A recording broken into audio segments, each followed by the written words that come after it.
In 1911, a man named Giuseppe stepped off a boat at Ellis Island with $14 sewn into his coat lining, calluses thick as leather on both hands, and not a single word of English. And 20 years later, his name was on the deed to 2 buildings in the Bronx, not because of crime or luck or some inheritance from the old country, but because of a system so deeply embedded in daily life that the people running it never once thought of it as strategy. Here are the 10 money habits that Italian immigrant families used to build generational wealth from almost nothing. Habits that no bank offered, no economist studied, and that disappeared so completely when their grandchildren moved to the suburbs that most people today have never heard of them. Number 10.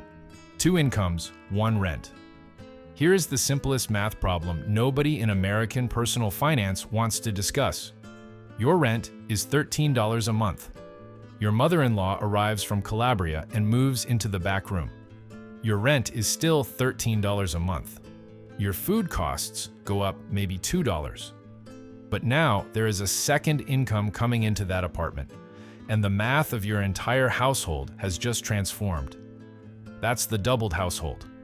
And Italian immigrant families in the Bronx ran it deliberately, systematically, and with a clarity about the arithmetic that most modern financial planners would respect. A 1911 survey by the New York charity organization Society documented what was already obvious to anyone walking through those neighborhoods. Italian families in the Bronx maintained an average of 2.3 wage earners per household. Irish families in the same buildings, same rents, same wages, 1.4. That gap seemed small. It wasn't. Less than 1 additional income compounded over years was the difference between renting forever and owning a building. The way it worked in practice, when someone new arrived from the village, a cousin, a sibling, a parent, a nephew, they did not rent their own apartment. That would have been wasteful and, frankly, slightly insulting. They folded into an existing household. They contributed to the shared expenses, which barely increased. They earned their own wages, which went almost entirely into savings because they had almost no costs. They lived that way for a year, 2 years, sometimes 3. They built a fund. Then they used that fund to either bring over the next person from the village or to eventually establish their own household, ideally in the same building or the building next door. Nobody framed this as charity.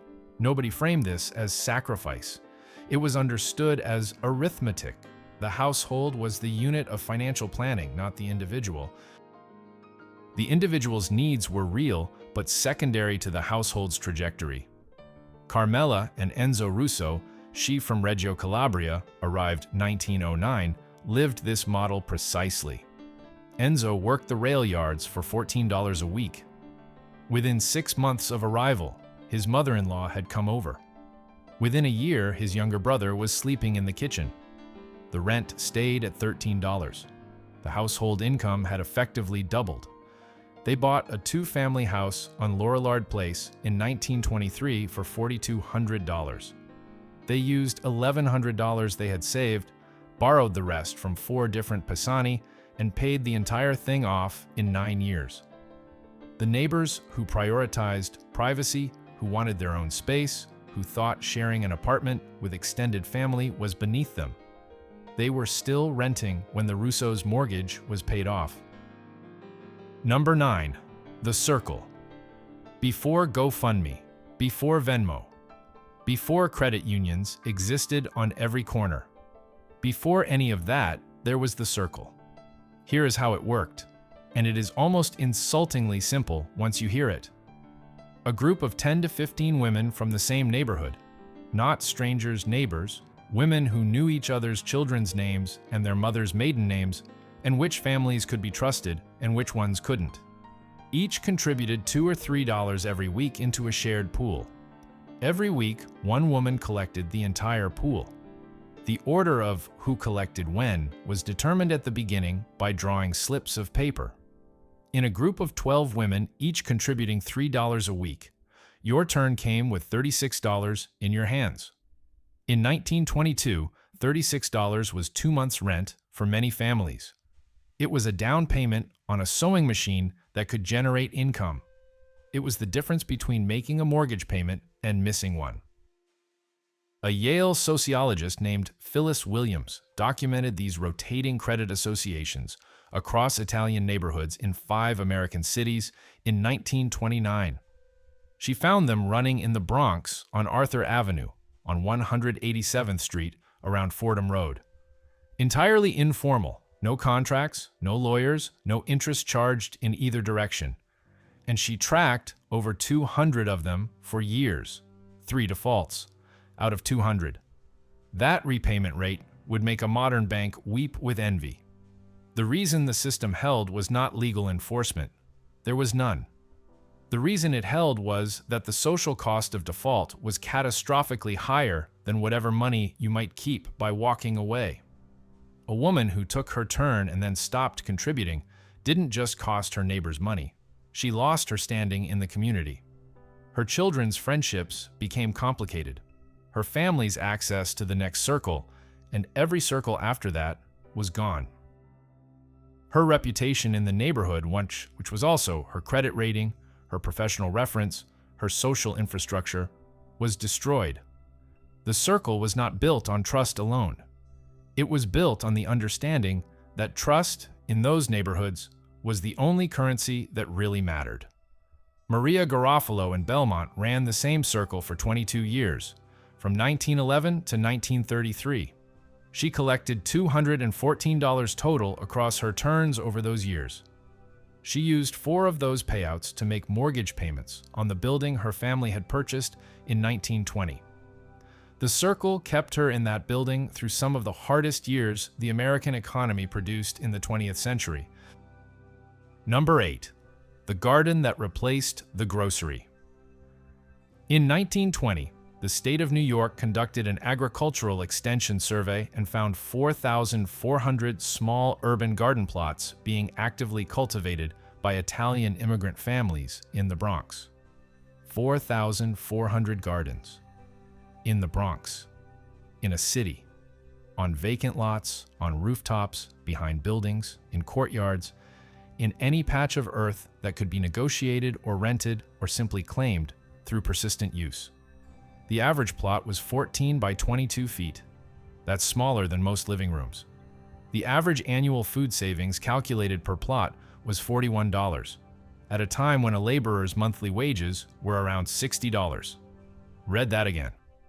A patch of earth the size of a living room was generating savings equivalent to 2/3 of a monthly paycheck, every year, reliably. Tomatoes, escarole, peppers, zucchini, several varieties of beans, herbs, in some cases fruit trees. The food that came out of those gardens was not supplemental. For many families, it was the foundation of the diet from late spring through fall, and through preservation, which we'll get to, well into winter. A Sicilian stonemason named Salvatore Catanzaro rented a vacant lot behind his building on Crotona Avenue in 1918. He paid $4 a year for it. He grew enough food that by August, the garden was producing surplus, which he sold, not at market price, but at cost, to 2 neighboring families. He wasn't interested in profit margins. He was interested in the neighborhood having what it needed without giving money to strangers. He had carried a cutting from a fig tree from his village in Agrigento, wrapped in burlap on the ship. He planted it in that lot. He tended that garden for nearly 30 years until the city reclaimed the lot for a parking structure. He was 71 by then. His son had a house in Yonkers with a yard. Salvatore stayed in the Bronx. He grew tomatoes in ceramic pots on his windowsill until he died in 1954. His daughter said they were the best tomatoes anyone had ever eaten. That's a small detail. But it tells you something important about the relationship those families had with what they grew. It wasn't a financial strategy to them. It was life. The fact that it also happened to save the equivalent of 2 months' wages every year was almost beside the point. Number 7. Lending to people you know never to strangers. Fewer than 30% of Italian households in the Bronx had any relationship with a commercial bank in 1914. A Russell Sage Foundation survey confirmed it. Most families kept savings in cash, tins hidden in walls, behind loose bricks in basement storage, inside mattresses, in places that American financial institutions would have found concerning. But they lent constantly.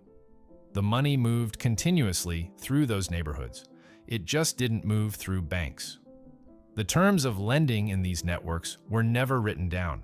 They were held in memory, which in those communities was considered more reliable than paper. If you lent $50 to a cousin in February to help him make rent, you didn't charge interest. That would have been strange, almost insulting. But in September, when your roof needed repair, that cousin was on the roof with you. When your storefront needed renovation 2 years later, he showed up with tools. When your nephew needed a job, he asked around. The debt was repaid in labor, in time, in presence, in the steady accumulation of reciprocal obligation that kept communities functioning. The Bureau of Immigration documented this system in 1924 and genuinely struggled to classify it. They tried several economic frameworks before settling on the phrase reciprocal labor credit. What it functioned as, in modern terms, was a zero-interest loan secured entirely by social obligation. No collateral, no paperwork, no interest. Just the understanding, enforced by community, not courts, that you would make it right. Giovanni Ferrante on Arthur Avenue lent money to 7 different families between 1910 and 1930. $340 total, spread across 20 years, spread across 7 households. He kept no written record. He kept a mental one. He collected none of it back in cash. He collected it in labor on a building addition in 1921, in a storefront renovation in 1927, in a nephew who worked in his fruit stall for 6 months in 1929 without wages. When a charity organization society investigator interviewed him in 1931 and asked whether he had made money on those arrangements, he said he had never thought about it in those terms. He said that wasn't the point. Number 6, the feast day. That was actually an investment. This is the habit that confused every outside observer most completely. It still confuses people. And it is the one that most directly challenges the American assumption that visible frugality is the only path to wealth. Italian families in the Bronx spent serious money on feast days. San Gennaro, St. Anthony, the Feast of the Assumption. A 1923 article in Il Progresso documented that families in the Belmont neighborhood spent an average of $18 to $24 on a single feast day celebration. That was roughly 2 weeks of a laborer's wages. On one day, American social workers were horrified. A 1924 settlement house report from the Bronx called the spending irrational and recommended counseling Italian immigrants toward thrift. Progressive reformers of the era saw it as evidence that these communities needed education about money management. The reformers had it exactly and completely backwards. The feast day was not consumption. It was a public demonstration of creditworthiness. When a family decorated the apartment, contributed generously to the parish collection, hosted relatives and neighbors, put food out for the street, they were not wasting money. They were broadcasting a signal. The signal was, we are not desperate. We are not failing. Our finances are stable. We can be trusted. That signal, that public performance of solvency, was the ticket into the informal lending networks. The zero-interest loans, the rotating credit circles, the reciprocal labor arrangements. All of those systems depended on social trust, and social trust had to be continuously maintained and demonstrated. The families who could not maintain the performance of the feast, who were genuinely struggling and couldn't hide it, found themselves outside the networks. And when they needed money, they had nowhere to go except the Strozzini, the loan sharks, who charged 20% weekly. Not annually, weekly, Antonio Mauro on East 181st Street understood this so clearly that he kept a written record of every dollar he spent on feast days from 1915 to 1945. Total expenditure over 30 years, $614. His own estimate of the interest he had avoided by remaining inside the community lending network over that same period. At minimum, $2,000. He considered the feast days among the soundest financial decisions he ever made. His grandson, who recounted this in a 1987 interview, said Antonio was quite precise about the math. He had worked it out carefully. He knew exactly what he was doing. Number 5. The building before everything else. The American financial advice of that era, and frankly of this era, said rent until you're stable, save until you're comfortable, then buy. The Italian immigrant model said something completely different. It said, buy the building first, before furniture, before vacations, before new clothing, before comfort of any kind. The building is the priority. Everything else waits. A 1921 survey by the New York Tenement House Department found that Italian-born residents in the Bronx owned 34% of the 2- and 3-family homes in the Belmont and Fordham Road sections. They were 28% of the population. Irish-born residents, who had been in the Bronx longer, owned 19%. The question everyone should be asking is, how were people earning $14 to $18 a week accumulating down payments of $800 to $1,200? The answer is that they were not spending on things with no return. Salvatore Micheli arrived in the Bronx in 1906 as a bricklayer. He kept a written monthly budget for every year of his life in America. His daughter found it after his death in 1951 and donated it to the Bronx County Historical Society. That document exists. You can look at it. Across 19 years of records, Salvatore spent an average of 47 cents per month on personal clothing. 47 cents per month. He bought one suit in 1908. He wore it until 1927. He owned his building by 1926. During the Depression, in 1931, when prices had collapsed and desperate sellers were everywhere, he bought the building next door. His neighbors, the ones who had spent on furniture, on better apartments, on looking like they had made it, on the American performance of middle-class comfort, were still renting in 1950. Some never owned anything. There is a lesson here that is genuinely uncomfortable for modern audiences. The discomfort is the point. Number 4. The family as a corporation spanning generations. American educators in the 1920s noticed a statistical pattern in Italian immigrant communities that they could not explain and, frankly, found troubling. Italian families had unusually high rates of children leaving school at 13 or 14. And in the very next generation, unusually high rates of college enrollment and professional achievement. A school administrator named Thomas Hartley wrote about this in 1925 and called it a curious inconsistency. He genuinely could not reconcile the two data points. It was not inconsistent. It was a long horizon plan executed with precision across 2 generations. Here is how it worked. A family with 4 children in 1918 looks at its resources and its timeline and makes a calculation. The 2 oldest children, say 15 and 13, leave school and enter the workforce. Their wages go into the household. The 2 younger children stay in school, eventually graduate, go on to further education, enter professions. The income generated by the older children's labor is what funds the younger children's education. The family is operating as a single economic unit across a 10 to 15-year horizon. Individual members have roles. The roles rotate by birth order. The older cohort enables the younger cohort. The younger cohort's professional income eventually elevates the entire family. Nobody in the family described this as sacrifice exactly. It was understood as a role, a contribution. The family was the corporation. You did your part. Rosa Cantalupo, interviewed in the Bronx in 1978, was 76 years old. She had left school young to work, to fund her younger brother's education. He became a doctor. She described the arrangement in one sentence. "I gave my brother the years. He became a doctor. We all ate." 7 words. We all ate. Not, "I sacrificed for him." Not, "He owes me." We all ate.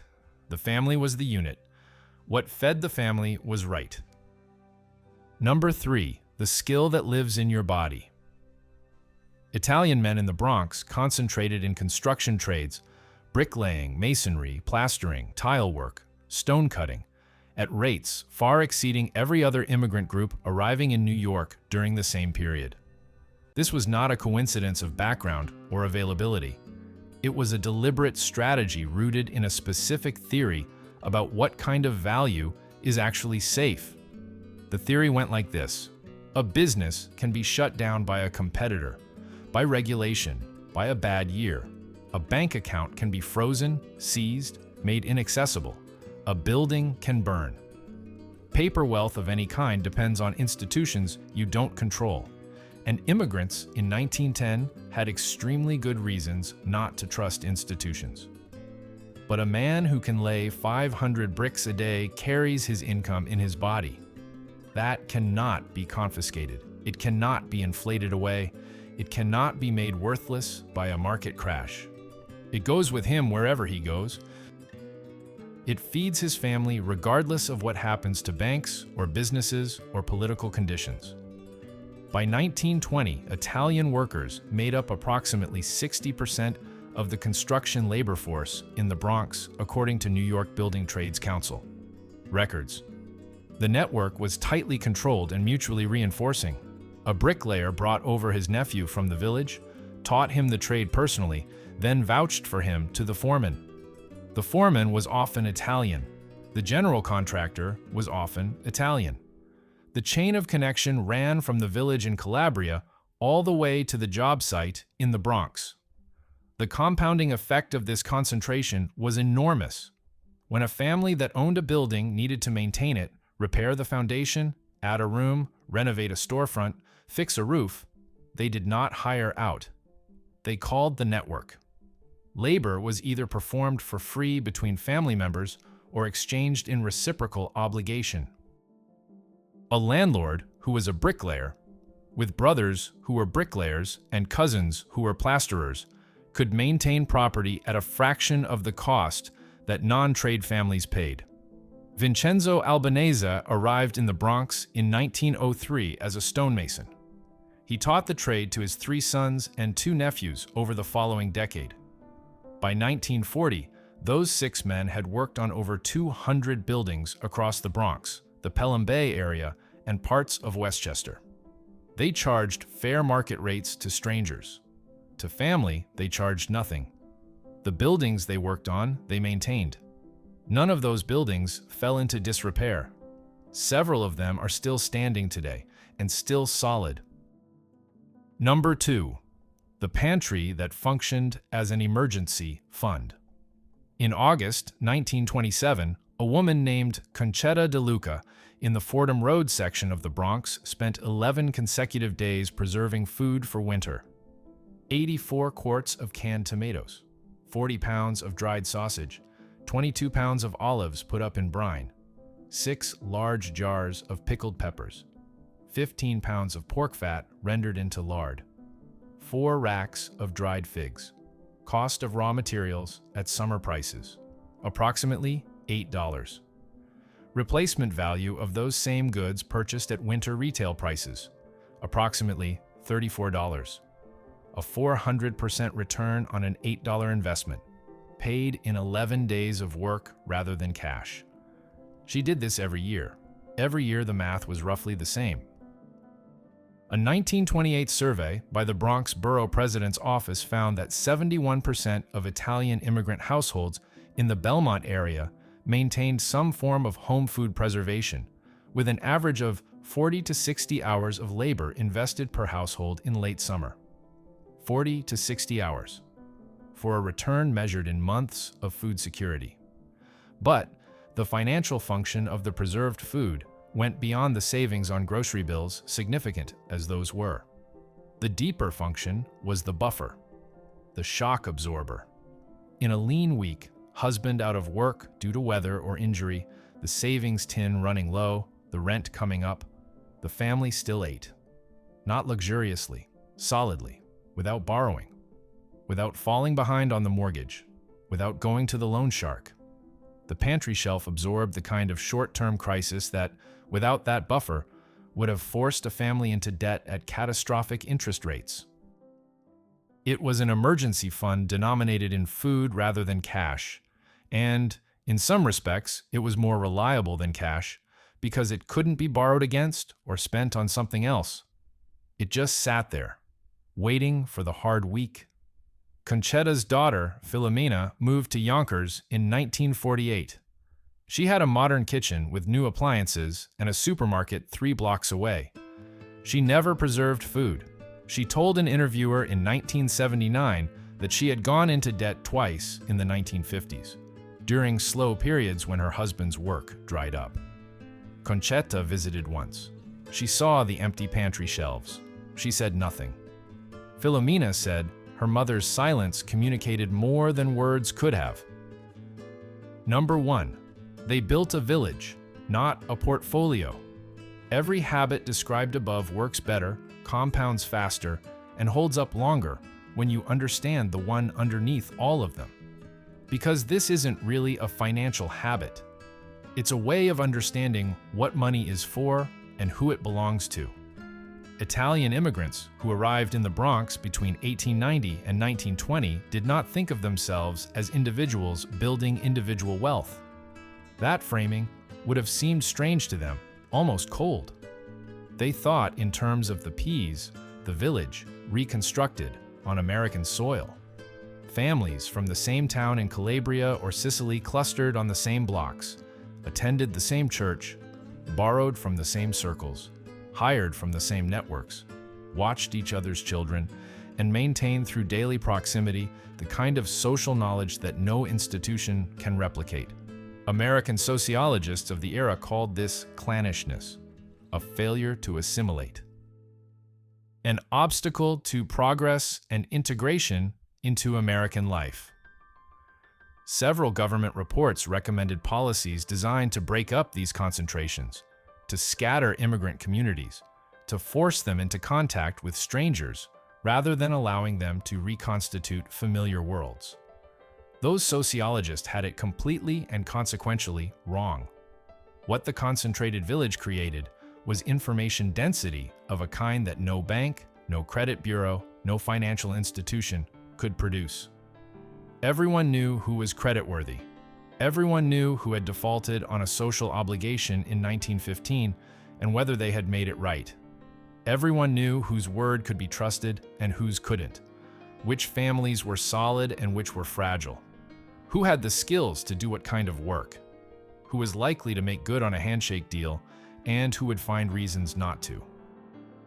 That information, updated daily, held collectively, distributed through conversation on stoops and over Sunday meals, was the infrastructure on which every other habit in this list ran.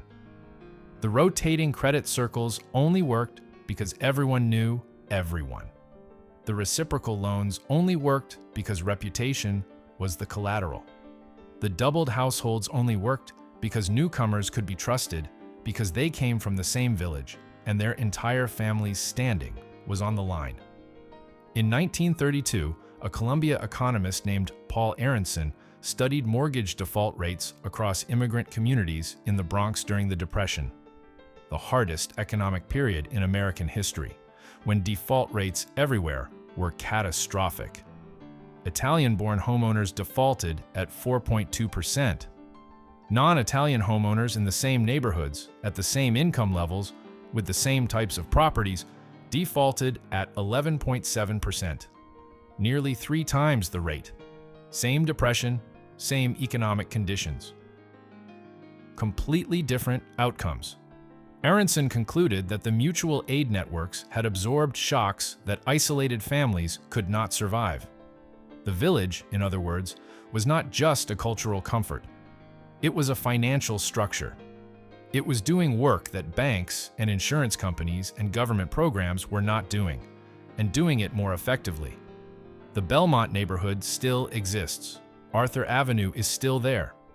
The buildings those families built are still standing, most of them solid, maintained, worth many multiples of what they were sold for when the families moved out to Westchester and Long Island and Connecticut in the post-war decades.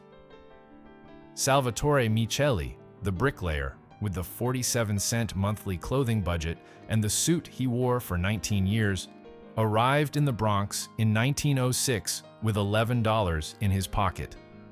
He died in 1951 in the building he had purchased in 1919 for $3,800. His family sold it in 1974 for $12,000. It is worth considerably more than that today. Salvatore never knew what it eventually sold for. He probably wouldn't have spent much time thinking about it. He wasn't building for the sale price. He was building for the people who came after him. He was building for the village. That part worked exactly as he intended. What we lost when those habits dissolved, when the grandchildren scattered to the suburbs and the village stopped being a village, is not just a set of financial tricks. It's a way of understanding that wealth built alone is fragile and wealth built together is not. That the individual and the community are not in competition.